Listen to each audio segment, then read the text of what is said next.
Hello friends, అందరికీ good afternoon. ఎలా ఉన్నారు? అందరూ బాగున్నారా? నేనైతే బాగున్నాను. మీరు కూడా బాగుండాలని అయితే మనస్ఫూర్తిగా దేవుడిని కోరుకుంటున్నాను. ముందుగా ఆడవాళ్ళు అయితే బాగుండాలని కోరుకుంటాను. ఎందుకంటే ఏ ఇంట్లో అయినా సరే ఆడవాళ్ళు బాగుంటేనే ఆ ఇల్లు మొత్తం బాగుంటుంది. ఇంట్లో వాళ్ళందరూ బాగుంటారు. ఇంట్లో కూడా ఆనందంగా ఉంటుంది, సంతోషంగా ఉంటుంది, ఇల్లు మొత్తం అందంగా ఉంటుంది. ఇకపోతే వీడియోలోకి వెళ్తే ఈ వీడియో వచ్చి మా బాబు కోసం పాప్కార్న్ రెడీ చేస్తానండి. హాస్టల్కి పంపించడానికి నోరు తెరిచి 3-4 ఇయర్స్ అయింది కదా. నోరు తెరిచి అయితే ఇప్పుడు అడిగాడు, అమ్మ పాప్కార్న్ చేసివనైతే. ఇంకేం అడగడండి తను. ఎప్పుడైనా చెనిక్కాయలు అడుగుతారు. అవైతే ఎప్పుడైనా ఉంటే వేయించి పంపిస్తాము, లేకపోతే ఎప్పుడైనా వెళ్ళేటప్పుడు ఎవరైనా పేరెంట్స్ విజిట్ ఉన్నప్పుడు వెళ్తాం కదా, అప్పుడు వేయించినవి అయితే తీసుకుపోతామండి. ఖచ్చితంగా ఆ టైంలో పచ్చిశనగకాయలు ఎవరైనా ఇస్తే ఖచ్చితంగా తన కోసమే ఎత్తి పెట్టేస్తాము. ఎందుకంటే మేము ఊర్లో ఎప్పుడైనా తింటాం, తన హాస్టల్లో సీజన్లోనే తింటాడు, మళ్ళీ తర్వాత ఎప్పుడు తినడు కదా. అందుకని చెప్పేసి తన కోసం అయితే పెట్టేసుకుంటాము. ఇక ఇలా పాప్కార్న్ అయితే రెడీ చేస్తానండి. నాకైతే ఎప్పుడు చేయలేదు, నేనైతే ఎప్పుడు చేయలేదు. ఫస్ట్ టైం అయితే రెడీ చేస్తున్నాను. ఇదే అండి ఫస్ట్ టైము. నిన్న మధ్యాహ్నం అయితే అడిగినారు చేసేవమ్మా అని చెప్పేసి. మన ముగ్గురు మనగాళ్ళు అమ్మ వాళ్ళు ఊరికి వెళ్ళారు కదా, అక్కడ నుంచి అయితే తీసుకొచ్చారు. మేము తెచ్చాము కదా, నీకు చేసి ఇవ్వడానికి ఏంటి అన్నారు. సర్లేరా, నాకు ఇప్పుడు వాన వచ్చే టైం కదా, ఆవును మేపుకొని వచ్చి రాత్రికి చేసేసానులే అంటే, సర్లేమ్మా నువ్వేం చేసి ఇవ్వద్దు, మేమే చేసుకుంటాంలే అని చెప్పేసి అయితే చేశారు. ఇంకా మన చిన్నోడైతే అన్నాడండి, నువ్వు చేసి ఇవ్వను అని చెప్పకూడదమ్మా, నాకు రాదు, చేసి ఇవ్వను అని చెప్పాలి. నాకు రాదు కాబట్టి నువ్వు అబద్ధాలన్నీ చెప్తాన్నావు అయితే అన్నాడు. సర్లేరా, నాకు రాదు, మీకు వస్తే మీరు చేసుకోండి అని చెప్పేసి, సర్లేరా మాకు చేసినాం కదా, అమ్మమ్మ చూపించింది కదా ఊర్లో, చేద్దామని అయితే మాట్లాడుకొని చేసేసారండి ముగ్గురు కలిసి. అసలు చాలా బాగా వచ్చింది. చాలా ఉప్పు తక్కువ అనిపించింది నాకైతే. ఉప్పు తక్కువ తినే వాళ్ళకైతే సరిపోయింది. ఇక ఇలా చేసేసాను కదా నేనైతే. చేసిన తర్వాత అయితే కరెక్ట్గా పాప్కార్న్ రెడీ అయిన తర్వాత వీడియో తీద్దామంటే కరెక్ట్గా ఫోన్ స్విచ్ ఆఫ్ అయిపోయిందండి. కరెంట్ కూడా లేదు. ఇక మన ఇంట్లో మామూలుగా ఇది బల్బ్ కూడా వచ్చి ఛార్జింగ్ వెళ్ళిపోయింది. బయట ఫుల్గా వర్షం కురుస్తుంది కదా, కిటికీలో అయితే గోడ అడ్డం ఉంది, సరిగ్గా వెళ్తురు రాదు. పైన గవాక్షి ఉంది, దాన్ని కూడా పెట్టేసుకున్నాము. పగలల్లో ఇంట్లోకి నీళ్ళు వచ్చేస్తాయి అన్నీ పెట్టేసి తీసేసాం కదా. ఇప్పుడైతే ఉంది, ఇది ఛార్జింగ్ అయితే అది కూడా అంత జాగ్రత్తగానే ఉంది.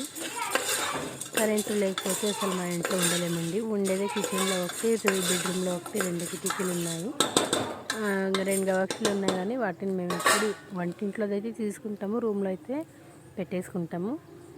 రూమ్లో మూసినా కూడా అది వెలుతురు బాగుందండి. కిటికీకి ఏం అక్కడ అడ్డం లేదు. ఇక్కడ వంటగదికి అయితే ఇంకో ఇల్లు ఉంది పక్కనే, మనదే. అందుకని చెప్పేసి అక్కడి నుంచి కూడా వెలుతురు రాదు. సో ఉన్న దాంట్లోనే ఇలా బ్యాటరీ పెట్టుకొని అయితే నేను ఇలా వీడియో క్లిప్ అయితే తీశాను. అంటుంటారు ఎప్పుడైనా వీడియోస్ చూస్తుంటాను కదా, వాళ్ళ వీడియోస్ వెలుతురు బాగుండాలి అనుకుంటారు. మన ఇంట్లో తక్కువైంది ఆ వెలుతురండి. ఇక పాప్కార్న్ అయిపోయిన తర్వాత అయితే టిఫిన్కి అయితే చపాతీలు చేయమ్మా అని అయితే అన్నారు. చికెన్ సాంబార్ అయితే ఉంది బయట, దాని చేతికి కాంబినేషన్ బాగుంటుంది. మనకు అక్కడ చపాతీలు ఎక్కువ చేయరు, నువ్వైతే చపాతీలు చేసి అమ్మా అని అయితే పెద్దోడు అన్నాడండి.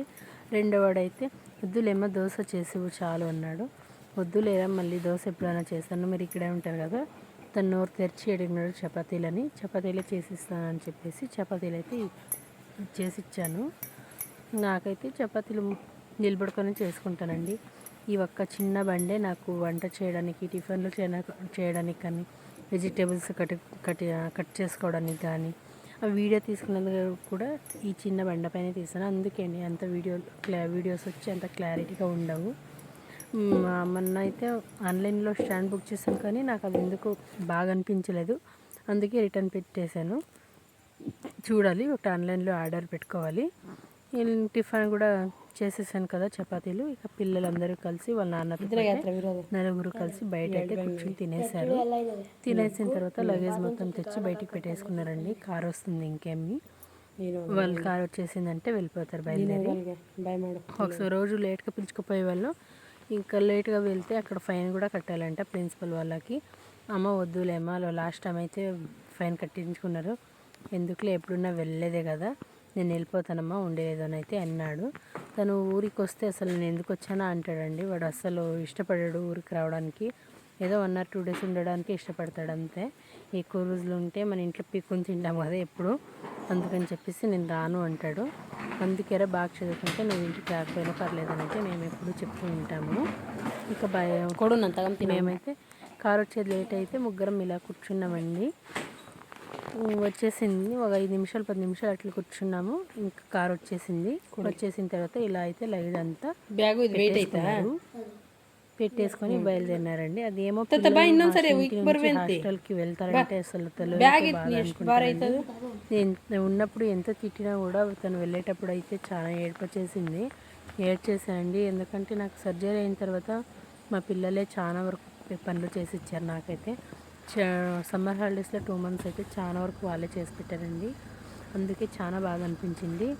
ఈ సామెత చెప్తారండి కన్నడలో, ఇద్దరే కಣ್ಣూరి ఓదిరే వట్టెవురి అని అంటారు. అదైతే నాకు తెలుగు ఏమంటారో తెలియదు, కరెక్ట్గా రాదు మ్యాచ్ చేయడానికి.